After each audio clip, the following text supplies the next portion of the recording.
যেন ফুফু জানকে জড়িয়ে ধরে কান্না করতে শুরু করেছেন। ফুফু গো, আমাদের সঙ্গে কি লন্ডির মতো ব্যবহার হবে? আজ রাতে জাইনাব বলতেছেন না, ও এজিদ এই মতো যেন না হয়। সেই সময় এজিদ বলেছিলেন, জাইনাব এখন আমার দায়িত্ব আছে, আমি যেটা চাইবো সেটাই হবে। সেই সময় নবীর একজন সাহাবা যার নাম হচ্ছে হযরত সাদ বিন সাহাল রাদিয়াল্লাহু তাআলা আনহু বলে, ইয়াজিদ কেমন কথা তুমি বলতেছ, কেমন কথা তুমি বলতেছ? নবীর বংশের ফুল, সেই বংশের মহিলাদেরকে এই মতো ব্যবহার করা যাবে না। যে লোকটি হযরতে ফাতেমাকে চেয়েছিলেন, যখন জানতে পারলেন এই মহিলাটা অন্য কোনো সাধারণ মহিলা না, এই মেয়েটা অন্য কোনো মেয়ে না, এটা হচ্ছে হযরতে ইমাম হুসাইনের মেয়ে, সেই লোকটি বলেন, না আমি যা বলেছি সেটা ভুল বলেছি, আমি তওবা করতেছি, আমি তাকে লন্ডি করে নিয়ে যাব না, আমি আমার বাদী করে নিয়ে যাব না। বন্ধুগণের আমার, আস্তে আস্তে করতে করতে একের পর এক যখন সবার মুখে মুখে এই কথা আলোচনা হতে শুরু করেছে, এজিদের দরবারে যাদেরকে বন্দী করা রয়েছে তারা অন্য কেউ না, নবীর ঘরানা রয়েছে, নবীর বংশের ফুলরা রয়েছে। হুসাইনের মস্তক মোবারককে কেটে তারা নিয়ে এসেছে, হুসাইনের ছেলেকে বন্দী করে নিয়ে এসেছে, হুসাইনের মেয়েকে বন্দী করে রেখেছে, হুসাইনের বোনকে বন্দী করে রেখেছে, নবীর বংশের ফুলরাকে কষ্ট দিচ্ছে। এজিদ তখন চিন্তা করলো না, যদি বেশি দিন আর মুলকে সামে আমি এদেরকে রাখি তাহলে মুলকে সামের মানুষ আমার বিরুদ্ধে হয়ে যাবে। যখন জানতে সবাই পেরে যাবে তখন তো তারা আমাকে আমার বিরুদ্ধে হয়ে যাবে, আমার দুশ্মন হয়ে যাবে। না, এদেরকে আমি মদিনায় পাঠিয়ে দিব। তখন জাইনুল আবেদিনকে ডাকলেন, জাইনুল, আমি তোমাদেরকে মদিনা পাঠাবার ব্যবস্থা করে দিচ্ছি। সেই সময় হযরতে জাইনুল আবেদিন বলেছিলেন, এজিদ আমার 4টি শর্ত আছে, তোমাকে শর্ত মানতে হবে। বলে কি? বলে 1 নম্বর শর্ত হচ্ছে আমার বাবার সার মোবারককে দিতে হবে, আমি নিয়ে গিয়ে কারবালাতে দাফন করব। জোরে বলেন সুবহানাল্লাহ। 2 নম্বর বলছে আমার পিসি, আমার মা, আমার বোনদের চাদরকে ছিনিয়ে নিয়েছে, পর্দা যথেষ্ট হয় না, সেই চাদরকে ফিরিয়ে দিতে হবে। 3 নম্বর বলে আমার বাবার কাতিল যারা হত্যাকারী তাদেরকে চিহ্নিত করতে হবে। তখন তারা বলা বলি করছে যে ও হত্যা করেছে, ও শহীদ করেছে, এ বলছে, কেউ কারো যে যাকে বলছে সে তার কথা, ওর কথা বলছে, ওর কথা বলছে, যেন ঘোরাঘুরি করছে। শেষ পর্যন্ত কথা আসলো যে যার কুরসি বাঁচাবার জন্য ছিল তার ইশারায় কাজ হয়েছে। এজিদ তখন বলল, জাইনুল আবেদিন এই শর্ত তোমার আমি পূর্ণ করতে পারবো না, আর যদি কিছু থাকে তো বলো। সেই সময় হযরতে ইমামে জাইনুল আবেদিন বলেছিলেন, এজিদ আগামীকাল জুমাতে বক্তব্য দেওয়ার সুযোগ দিতে হবে। বন্ধুগণের আমার, হযরতে জাইনুল আবেদিন দামেস্কের জুমা মসজিদে বক্তব্য দিতে উঠেছেন। আল্লাহর প্রশংসা করেই, নবীর উপরে দরুদ পড়েই আল্লাহর কোরআন থেকে আহলে বাইতের মর্যাদা বর্ণনা করেছেন, আল্লাহর নবীর হাদিস থেকে আহলে বাইতের ফজিলত বর্ণনা করেছেন, এবং ইসলামের জন্য যারা নিজের জীবনকে বদলে বিসর্জন করে দিয়েছেন সেই মজু নিয়ে আলোচনা শুরু করেছেন। বন্ধুগণ, হযরতে জাইনুল আবেদিন মদিনা থেকে মক্কায় গিয়েছিলেন, মক্কা থেকে কুফায় গিয়েছিলেন, আবার কুফা থেকে কারবালায়, কারবালা থেকে কুফা, এই করে যেন ঘুরে আবার মুলকে সামে এসেছিলেন। সমস্ত কথা হযরত ইমাম জয়নুল আবেদিন তুলে ধরেছেন। দামেস্কের সমস্ত মুসাল্লিগণ মুক্তাদিগণ যেন চোখে জল চলে এসেছেন, কান্না করতে শুরু করেছেন। এজিদ উপস্থিত ছিল। বন্ধুগণের আমার, যেন এজিদ চিন্তা করলো যদি বক্তব্য আরো লম্বা হয়ে যায়, দামেস্কের মানুষ জুমার পরে আমার গর্দান কেটে ফেলে দিবে, আমার বিরুদ্ধে চলে যাবে, আমার দুশ্মন হয়ে যাবে। না না, এর বক্তব্য বন্ধ করতে হবে। তাই এজিদ ইশারা করলো, মুয়াজ্জিন তুমি আজান দিয়ে দাও। মুয়াজ্জিন যেন আজান দিতে শুরু করেছেন। আল্লাহু আকবার, আল্লাহু আকবার। আমার ইমামে জয়নুল আবেদিন বলতেছেন, সত্যি আল্লাহ সবচেয়ে বড়, আল্লাহ সবচেয়ে বড়। এটার প্রমাণ আমরা কারবালায় গর্দান কাটিয়ে দেখিয়ে দিয়েছি। যখন মুয়াজ্জিন বলো আশহাদু আল্লা ইলাহা ইল্লাল্লাহ, আল্লাহ ছাড়া, আমি সাক্ষী দিচ্ছি আল্লাহ ছাড়া কোনো উপাস্য নাই, হযরত জয়নুল আবেদিন বলতেছেন, এই সাক্ষী আমরা কারবালাতে আমার ভাইকে কুরবানি করে বুঝিয়ে দিয়েছি। আমরা বক্তব্যে বুঝিয়ে দিয়েছি। যখন মুয়াজ্জিন বলেন আশহাদু আন্না মুহাম্মাদুর রাসূলুল্লাহ, সেই সময় আমার ইমামে জয়নুল আবেদিন বললেন, এজিদ, ও এজিদের লোকেরা শুনে নাও, এখনো পর্যন্ত না জানে আবার নানা জানের নাম উচ্চারিত হচ্ছে। মুহাম্মদ কে ছিল তোমরা কি সবাই জানো না? এখনো পর্যন্ত নানা জানের নাম উচ্চারিত হচ্ছে, নবী মুহাম্মাদের নাম উচ্চারিত হচ্ছে। যেই নবীর আলকে কারবালার বুকে তোমরা নির্মম ভাবে শহীদ করে দিয়েছ। বন্ধুগণের আমার, হযরত জয়নুল আবেদিন যেন বক্তব্যতে বুঝিয়ে দিচ্ছেন। ভাইজান, বন্ধুগণের আমার, হযরত জয়নুল আবেদিন বলতেছেন, হুসাইন কুফাতে জীবিত ছিল, কারবালাতে জীবিত ছিল, মুলকে শামে জীবিত আছে, মদিনাতে জীবিত আছে, মক্কায় জীবিত আছে, ইরাক ইরানে জীবিত আছে, দুনিয়ার সব জায়গায় জীবিত আছে, এখনো থাকবে। জোরে বলেন সুবহানাল্লাহ। হুসাইন জীবিত, মরেছে ইয়েজিদ, মরেনি হুসাইন। হুসাইন জীবিত, অমরত্ব লাভ করে রয়েছে, মরেছে ইয়েজিদ। বন্ধুগণের আমার, বক্তব্যে বুঝেছিলেন, তখন তাদেরকে ব্যবস্থা করেছিলেন মদিনায়। মদিনাতে হযরতে ইমামে হুসাইন রাদিয়াল্লাহু তাআলা আনহুর লোকজন, তাদের সঙ্গে ইমামে মুসলিমের দুইটি মেয়েও ছিল, যে মেয়েরা মা হারা তো ছিল, মা বাহারাও হয়েছে। আমার হুসাইন বলেছিলেন, জাইনাব তুমি তাদের দেখাশোনা করিও বোন। জোরে বলেন সুবহানাল্লাহ। জাইনাব তুমি মদিনাতে যদি যাও, মদিনাতে যাওয়ার পরে সবাইকে নিজ নিজ স্থানে পৌঁছে দিয়ে সবাইকে খেয়াল তুমি রাখিও। মদিনায় যাওয়ার পরে হযরতে জাইনাব সবাইকে নিজ নিজ বাড়িতে পৌঁছিতে বললেন। সেই জাইনাব সবাইকে পৌঁছে দেওয়ার পরে সে নিজের বাড়ি যাচ্ছে না, যার বাড়িতে দুইজন মেয়ে কয়েক মাস ধরে মা থেকে দূরে আছে, মা মা করতেছে, মায়ের অপেক্ষায় রয়েছে। বন্ধুগণ, হযরতে জাইনাব রাদিয়াল্লাহু তাআলা আনহু নানা জানের রওজার কাছে গিয়ে উপস্থিত হয়েছেন। হযরতে জাইনাব নানার জানের রওজার কাছে গিয়ে কোরআন তেলাওয়াত শুরু করেছেন, কোরআন পড়তে শুরু করেছেন। জাইনাব এত সুন্দর করে কোরআন পড়তেন, যদি জাইনাবের কোরআন মানুষ যারা শুনেছে খাওয়া দাওয়া ছেড়ে দিয়েছেন। জোরে বলেন সুবহানাল্লাহ। হযরতে জাইনাব নানা জানের রওজার কাছে কোরআন পড়তে পড়তে যখন ক্বালু ইন্না লিল্লাহি ওয়া ইন্না ইলাইহি রাজিউন পৌঁছেছে, পড়তে শুরু করেছে, নবীর রওজা শরীফ যেন হিলতে শুরু করেছে। জাইনাব তুমি কোরআন বন্ধ করে দাও, জাইনাব তুমি কোরআন বন্ধ করে দাও। বন্ধুগণের আমার, হযরতে জাইনাব নানা জানের রওজার সাইডে দাঁড়িয়ে দাঁড়িয়ে কোরআন পড়তেছেন। কোরআন পড়তে পড়তে যখন ক্বালু ইন্না লিল্লাহি ওয়া ইন্না ইলাইহি রাজিউন পর্যন্ত পড়েছেন, নানা জানের রওজা হিলতে শুরু করেছে। বলে জাইনাব জাইনাব কোরআন বন্ধ করে দাও, কোরআন বন্ধ করে দাও।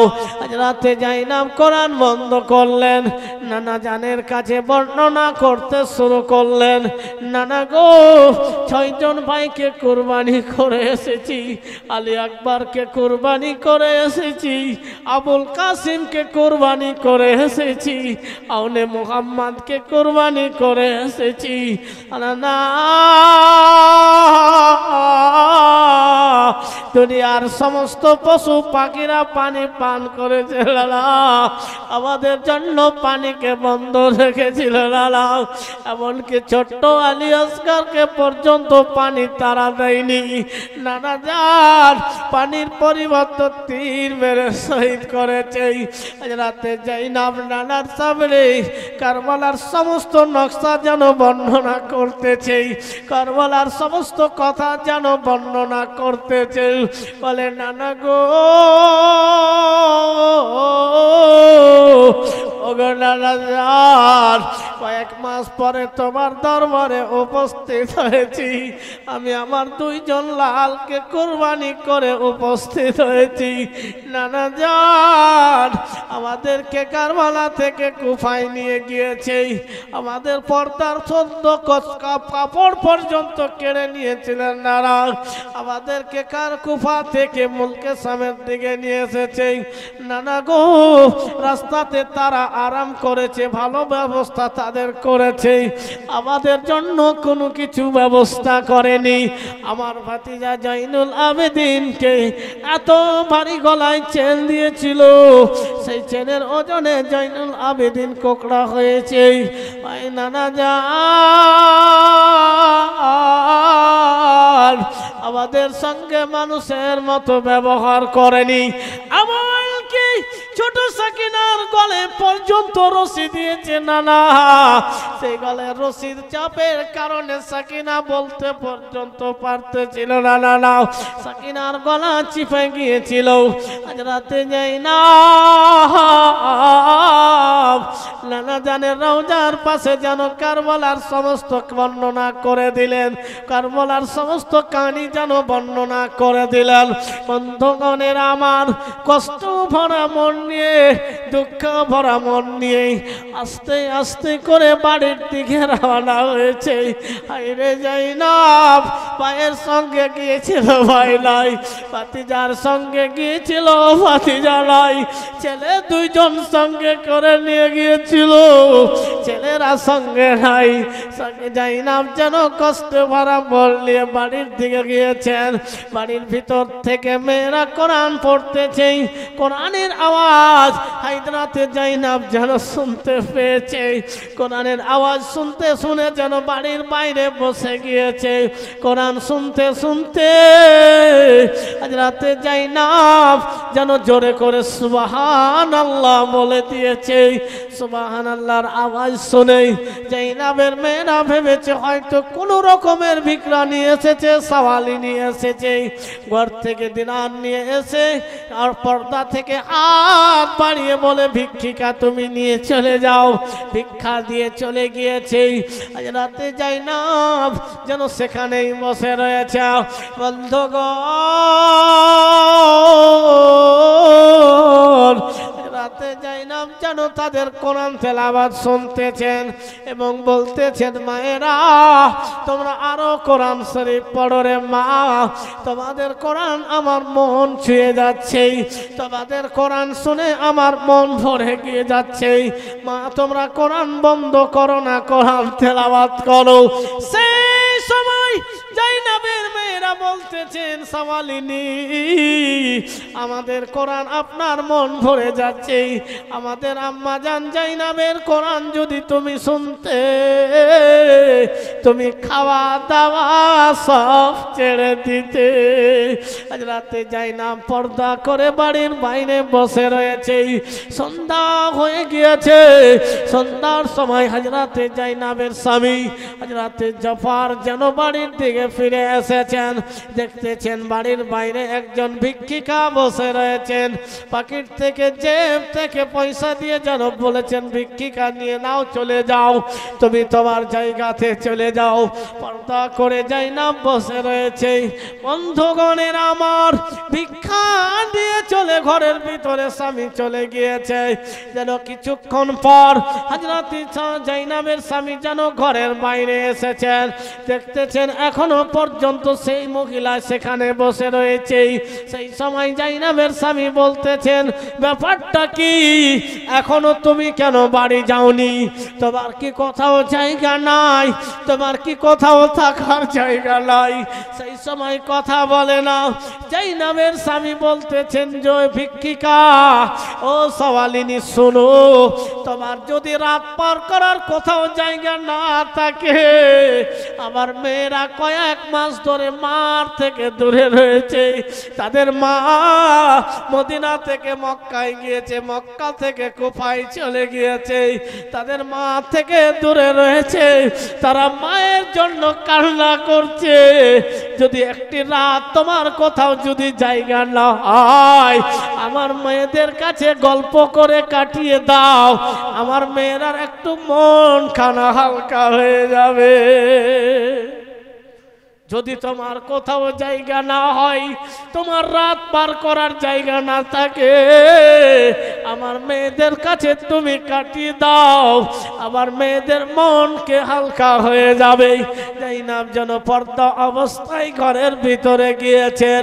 জাইনাবের মেয়েরা তাকে দেখে যেন দাঁড়িয়ে গিয়েছেন, পর্দা করে রয়েছেন, যেন তার জন্য পানির ব্যবস্থা করতেছেন। বলে, মা রে,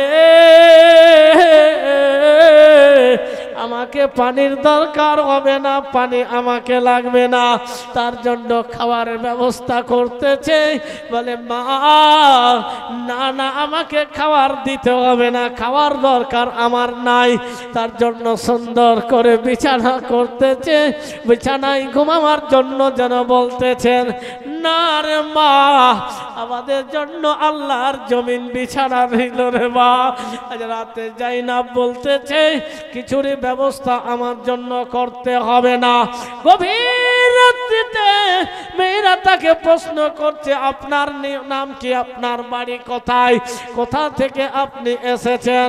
এখনো পর্যন্ত মেয়েরা চিনতে তাকে পারেনি, এখনো মেয়েদের সঙ্গে পরিচয় হয়নি।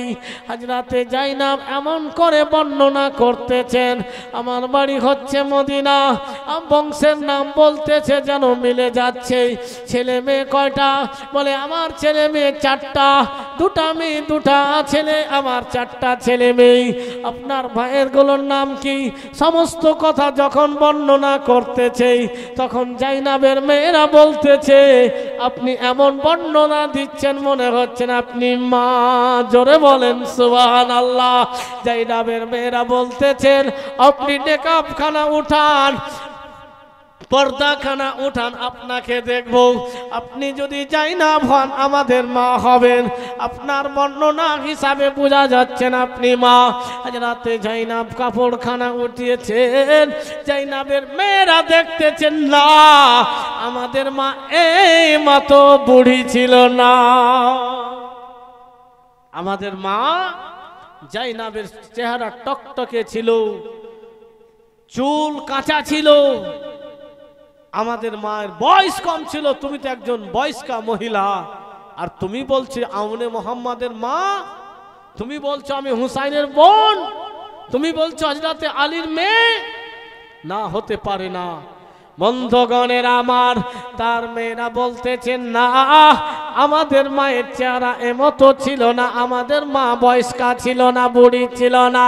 জাইনাবের স্বামী অন্য ঘর থেকে শুনতে পেয়েছেন, বলতেছেন, মায়েরা কি আলোচনা তোমরা করতেছো? সেই সময় তার মেয়েরা বলল, আব্বা জান, যে এই ভিক্ষিকা, যে সওয়ালিনীকে আপনি বাড়িতে আমাদের কাছে রাত কাটাতে বলেছেন, সেই মহিলাটি নাকি আমাদের আম্মা জাইনব। রাতে জাফর যেন স্ত্রীর কথা শুনে যেন ঘরের ভিতরে এসেছেন এবং দেখতেছেন না, এটা তো জাইনবের এমতো চেহারা না। সেই সবাই হযরত জাইনব রাদিয়াল্লাহু তাআলা আনহা যেন কান্না শুরু করে দিয়েছেন। বলে, স্বামী গো, তুমিও আমাকে চিনতে পারলে না গো স্বামী, আমি তোমার জাইনব রয়েছি। রাতে জাইনবের স্বামী বলতেছেন, জাইনবের চেহারা তো এমতো ছিল না, চুল তো পেকেছিল না, কেন এমতো অবস্থা হয়েছে? রাতে জাইনব বলতেছেন, স্বামী, আউনে মুহাম্মদকে সঙ্গে করে গিয়েছিলাম, আমি আমার 2 জন সন্তানকে কুরবানি করে এসেছি স্বামী। আমি 6 জন ভাইয়ের সঙ্গে গিয়েছিলাম, আমার 6 জন ভাইকে কারবালার ময়দানে শহীদ করতে দেখেছি স্বামী। আমার ভাতিজা আলী আসগরকে শহীদ হতে দেখেছি স্বামী। আলী আকবর আবুল কাসিমকে শহীদ হতে দেখেছি গো স্বামী। স্বামী, আমাদের জন্য খাবার বন্ধ ছিল, পানি বন্ধ ছিল। ও গো স্বামী, আমাদের ওপরে এত বিপদ হয়েছে, এই বিপদে আমার চেহারা যেন বয়স্ক মহিলার মতো হয়েছে, আমার সমস্ত চুলগুলো পেকে গিয়েছে। বন্ধুগণ, আল্লাহর কোরআন বলছেন, কুল্লা আসআলুকুম আলাইহি আজরা ইল্লাল মাওয়াদ্দাতা ফিল কুরবা। কিছুই বদলা আল্লাহ চাইছে না, পরিবর্তে চাইছে আহলে বাইতের ভালোবাসা। যাদেরকে ভালোবাসতে হতো তাদেরকে কষ্ট দিয়েছে। জাইনব বলছেন, স্বামী, আমাদের সামনে এতগুলো শহীদ হয়েছে, এত বিপদ আমাদের উপরে হয়েছে, স্বামী, আমাদেরকে আসামি করে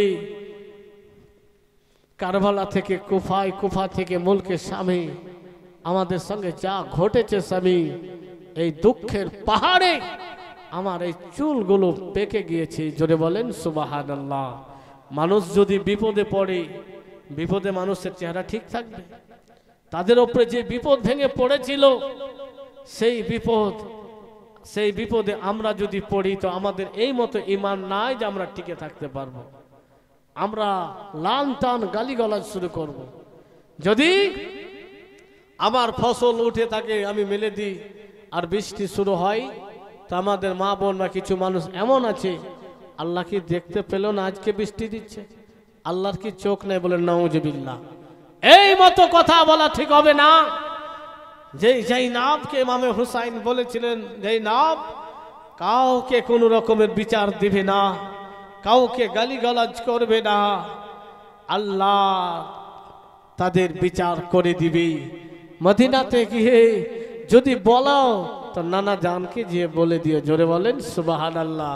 মদিনাতে যদি বলো, নানা জানকে বলে দিও, আমার ভাই হুসাইন পিছে হটেনি, পিছে সরে যায়নি, ঈমানকে ডগমগায়নি। বন্ধুগণের আমার, আল্লাহর কোরআন বলছেন, ওয়াস্তাঈনু বিসসবরি ওয়াসসালাহ ইন্নাল্লাহা মাআস সাবিরিন।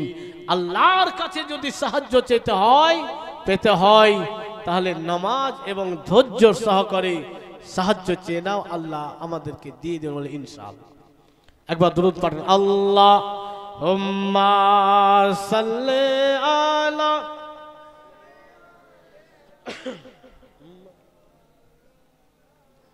মুহাম্মাদ ওয়া আলা আলি সাইয়্যিদিনা। সুবহানাল্লাহ। আমরা এমন একটি ধর্মের উপরে আছি যে শুনলেন আপনারা, তাদের খাওয়া দাওয়া পানি কিছুই ছিল না, কিছুরই ব্যবস্থা ছিল না, তারপর আল্লাহর কে তারা নিজের স্মরণ থেকে সরায়নি। আমাদের তো শুকরিয়া আদায় করতে হবে যে পবিত্র একটা ধর্ম পেয়েছি, আর আমাদের অর্থে ইসলাম, আমাদের মসজিদ, আমাদের মাদ্রাসা, আমাদের ঈদগাহ, আমাদের খানকা সবকিছু আমাদের দানে। আমরা সরকারি অনুদান পাই না, আমরা নিজেই দান করে করি। তাই আমার কোনো ভাই বন্ধু একজন 1200 টাকা, একজন বন্ধু বলেন তো যে আমি মৌলানা সাহেব 1200 টাকা দেবো উর্সে দুলামিয়ার ওসিলায়, এবং আহলে বাইতের ভালোবাসায় আল্লাহ যেন তাদের ওসিলায় আমাদেরকে কিয়ামতের দিনে যেন শাফাআত নসিব করে। আল্লাহুম্মা। কোন দেশেরই মেয়ে তুমি, কোথায় তোমার বাড়ি? কোন দেশেরই মেয়ে তুমি, কে তোমার বাপ? ফেসবুকেতে ছবি ছেড়ে করছো কেন পাপ?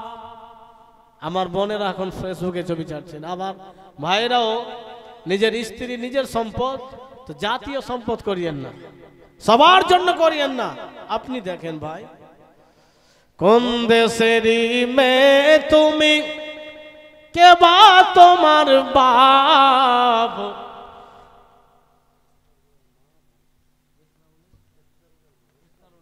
সুবহানাল্লাহ, নারে তাকবীর। একটু জোরে লাগান না। হ্যাঁ, হুসাইনের মাহফিলে বসে আছেন, দুলহামিয়ার মাহফিলে আছেন, নারে তাকবীর, নারে রিসালাত। ইস্তারুলের আম্মা জননী 1200 টাকার দাতা। সুবহানাল্লাহ, জাযাকাল্লাহু ফিদ দুনিয়া ওয়াল আখিরা। এদিক থেকে পেয়েছি। মা সবার অ্যাকাউন্টে আছে, যার 25 বছরের উপরে আছে সবাই টাকা পাচ্ছে। কোন দেশেরই মেয়ে তুমি, কে বা তোমার বাপ? ফেসবুকেতে ছবি ছেড়ে করছো কেন পাপ?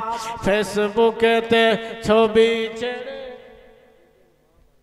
সুবহানাল্লাহ, মারুফের আম্মা, নারে তাকবীর, নারে রিসালাত। মারুফের আম্মা মোহসায়া 1200 টাকার দাতা। সুবহানাল্লাহ, জাযাকাল্লাহু ফিদ দুনিয়া ওয়াল আখিরা। মা বোনরাই জিন্দাবাদ হলো। এখন আমার ভাই বন্ধুরা ওরা পাইছে, আমরা দিল, আমরা কি দিব? তো আমরা কি হাতে চুড়ি পরে আছি? হ্যাঁ, হবে না কোনো বন্ধু। 1200 টাকা বেশি চেয়ে নিয়েছি। মোবাইল রিচার্জ হলে যেমন করে নিচ্ছি, এমনকি 1 বছরের রিচার্জ মেরে নিচ্ছি। মানে না রিচার্জ 1 বছরের জন্য মেরে নিচ্ছে রিচার্জ অনেক কেউ।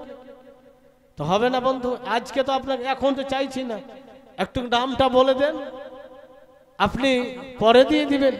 কোন ভাই, কোন হুসাইনের প্রেমিক, হযরতে আলী আসগরের রক্ত, কে বা তোমার বাপ? ফেসবুকেতে ছবি ছেড়ে করছো কেন পাপ? ফেসবুকেতে ছবি ছেড়ে করছো কেন পাপ? ছেলে মেয়েকে পাশে বসে শিক্ষা দেয় না ভাই। মা মেয়ে জিগায় ফেসবুকতে কেমন লাগে, এ কথা জিগায়। ছেলে মেয়েকে পাশে বসে শিক্ষা দেয় না ভাই।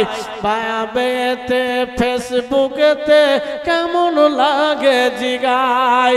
তোমার লজ্জা শরম হয় না কেন? তোমার লজ্জা শরম হয় না কেন? চাও না কেন মা?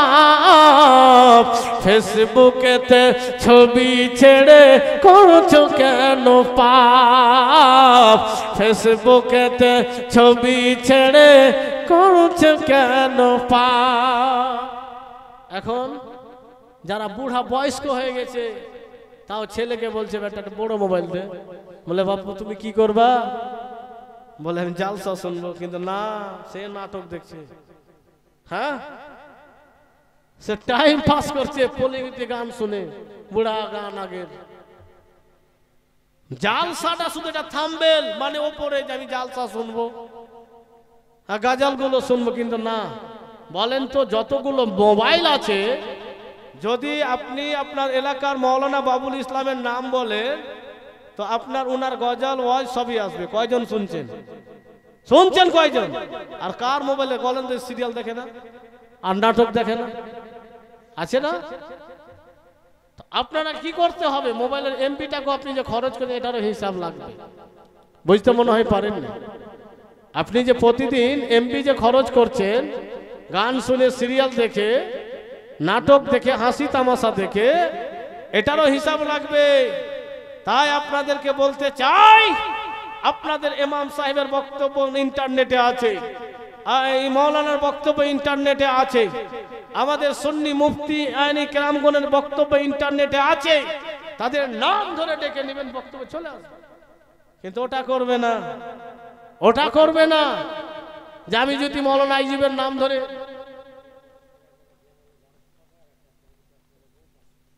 সুবহানাল্লাহ, একজন মহিলা আরো 1200 টাকা এবং ডাক্তার তাহিরুলের বাড়ি থেকেও 500 টাকা। সুবহানাল্লাহ, জাযাকাল্লাহু ফিদ দুনিয়া ওয়াল আখিরা। আমার ভাই বন্ধুরা সবই দিয়ে দিয়েছে না, এটি খালি তাবারুক আছে নাকি? বন্ধুগণ 500 টাকা করে দিবেন না আপনারা? একজন বন্ধু আসেন না গো? বাপরে, আমরা তো জানি কালী জগের লোক বড় আমাদের থেকে আগে আছে, তো বসে থাকাতে আগে আছে। সুবহানাল্লাহ। তো বয়স্ক লোকও বলছে যে আমাকে বড় মোবাইল লাগবে।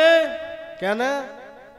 তুমি ছোট মোবাইল লাও, বড় মোবাইল আমি শিখে নেবো, ওয়াজ গজল গুলো শুনবো। কিন্তু না, সেই সিনেমা নাটক দেখছে, চোখে সুজা না, চায়ের দোকানে যে টিভির কাছে বসছে। হ্যাঁ, যার কে ভাবতে হবে সবসময় আমাদেরকে মরণকে বলে, সে বয়স্ক হয়ে গেছে, টিভির সামনে বসে আছে। তো এই কাল এমনই একটি সময় চলছে যে বড় বাঁচা মানে গোনা করা খুব সহজ হয়েছে। আজকে তো, আগে তো মানুষ সিনেমা দেখার জন্য হলে যেত, তারপরে তার আগে মানে মনে হয় রেডিতে মানুষ গান এগুলো শুনতো, দেখতে পেতাম। টেপ আসলো, তারপরে সিনেমা আসলো, তারপরে টিভি আসলো, এই করে করে এখন হাতে হাতে প্রত্যেকের কাছে কাছে। তো যেই রকম গোনা করা সহজ হয়েছে, আর কানে হেডফোন লাগিয়ে বাপ যদি পাঁজরেও থাকে, কবরের আযাবের মতো, যে আপনার পাশে কবর আছে, কবরের আযাব আমরা জানতে পারি না, আপনার পাশে পাশে থেকে কানে হেডফোন লাগিয়ে ও দুনিয়ার সব কিছু দেখছে, আমি জানতে পারি না। তো বয়স্ক লোক ছেলে যেই ভাইরাকে এখন বই খাতার সঙ্গে থাকতে হবে, পড়াশোনা করতে হবে, যে আমার বোনটাকে পড়াশোনা করতে হবে, পড়াশোনায় সময় দিতে হবে, সেই আমার বোনটা এখন সিরিয়ালে, সিনেমাতে সময় পাস করছে। এই করে কি রেজাল্ট ভালো হবে? আমাদের সমাজ থেকে ভালো শিক্ষার্থী বের হবে না, আমাদের সমাজ থেকে ডাক্তার মাস্টার বের হবে না। কারণ আমাদেরকে এগুলো ত্যাগ করতে হবে, দুনিয়ার জন্য ত্যাগ করতে হবে, আখিরাতের জন্য তো ত্যাগ করতেই হবে। কবি বলছেন, শোনেন, তোমার আম্মা আর তুমি দিবে না? আচ্ছা, সুবহানাল্লাহ, 600 টাকা করেছে দান, তুমি কবুল করো ওগো পাক সুবহান। একবার দোয়া করেন তো, আল্লাহুম্মা আমিন। লাকাল হামদু ইয়া আল্লাহ, ওয়াসসালাতু ওয়াসসালামু আলাইকা ইয়া রাসূলুল্লাহ, ইয়া রাব্বাল আলামিন, গফুরুর রহিম, আহকামুল হাকিমিন, মাবুদ মাওলা। আমি গুনাহগার, বদকার, সিয়াকার, খাতাকার হয়ে, তোমার বান্দা হয়ে, তোমার নবীর গোলাম হয়ে, আল্লাহর ওলি, তোমার বুজদুক বান্দার উরসে মাহফিলে তোমার এতগুলো বান্দা বান্দীদেরকে নিয়ে হাত উত্তোলন করেছি। আল্লাহ, বড় আশা নিয়ে, বড় আকাঙ্ক্ষা নিয়ে, মাবুদ তুমি রহমান, দয়া করে দাও। তুমি রাজ্জাক, আমাদেরকে হালাল রিজিক দান করে দাও। আল্লাহ, তুমি যদি আমাদেরকে দান করে দাও, দিয়ে দাও, ক্ষমা করে দাও, কেউ বাধা দিতে পারবে না মাবুদ। তাই পূর্ণ বিশ্বাস নিয়ে তোমার দরবারে এই গভীর রজনীতে হাত উত্তোলন করেছি। আল্লাহ, প্রত্যেক দানির হায়াত দারাজ করে দাও, প্রত্যেক দানির তুমি বালা মুসিবত দূর করে দাও। আসমানি বালা আসমানে উঠাও, জমিনি বালা জমিনে দাফন করে দাও। আল্লাহ, 1200 টাকা করে কয়েক কলম পেয়েছি, 500 টাকা করে পেয়েছি। আল্লাহ, প্রত্যেক ছোট বড় দানকে তুমি কবুল করে নাও মাবুদ। কারো মা কবরগ্রস্ত হয়েছে, কারো বাবা কবরস্থ হয়েছে, কারো ভাই, কারো বোন, কারো স্ত্রী, কারো আত্মীয় স্বজন, ভাই বন্ধুগণ, আত্মীয় স্বজন কবরস্থ রয়েছে। আল্লাহ সকলকে ক্ষমা করে দাও। কতগুলো তোমার বান্দা বান্দিরা উপস্থিত রয়েছে, আল্লাহ প্রত্যেকের বালা মুসিবত দূর করো। আসমানি বালা আসমানে উঠাও, জমিনে বালা জমিনে দাফন করে দাও। সাল্লাল্লাহু তাআলা আলা খায়রি খালকিহি ওয়া নূরি আরশিহি মুহাম্মাদিন ওয়া আলিহি ওয়া আসহাবিহি আজমাইন। আমিন আমিন বিহাক্কি লা ইলাহা ইল্লাল্লাহু মুহাম্মাদুর রাসূলুল্লাহ। কি বলতেছিলাম? 500 টাকা করে কোনো বন্ধু একজন দেন তো, একজন কোন বন্ধু দেন।